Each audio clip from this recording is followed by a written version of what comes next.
আজকে আমরা গাছতে তাজা আমরা পেড়ে সকালে মাখিয়ে খেলাম। আমরা খাওয়ার জন্য তো আমরা পারতে হবে, তার জন্য আমাদের একজনকে গাছে উঠিয়ে দিলাম। গাছ থেকে তাজা আমরা পেড়ে খাওয়ার মজাই আলাদা। গাছটা বড় থাকার কারণে প্রচুর আমরা ছিল গাছে। আমরা পাড়া শেষ হলে সবাই আমরা চলার জন্য ব্যস্ত হয়ে যায়। সবাই কাজ করে, শুধু কাজ করি না, আমি শুধু ভিডিও করি। আমরাগুলো ছোলার পর পিস পিস করে কাটা হয়, তারপর সরিষা তেল, লবণ, মরিচ মাখানো হয়।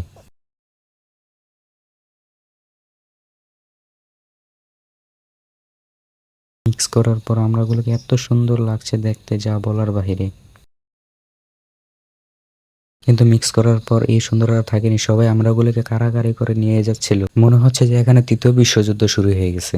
সবাই কারাকারি করে, যে যতটুকু নিতে পারছিল সে ততটুকু নিয়ে যাচ্ছিল। তো আমি ভিডিও করতে গিয়ে বেশি খেতে পারিনি, সব নিয়ে গেছিল। পরে কিছু ছিল তা নিয়েও কারাকারি বেঁধে গেছে। অনেকক্ষণ লড়াই পর আমি কিছু আনতে পেরেছিলাম, তাই খেলাম। আর এ তো পুরো বাটি নিয়ে আইছে। সর আগে খায়নি। গাইস খাইবা? ভিডিও করার পর আমি খাই, আর তোমরা আমার মিনি ব্লগের জন্য সাবস্ক্রাইব করো। বাই।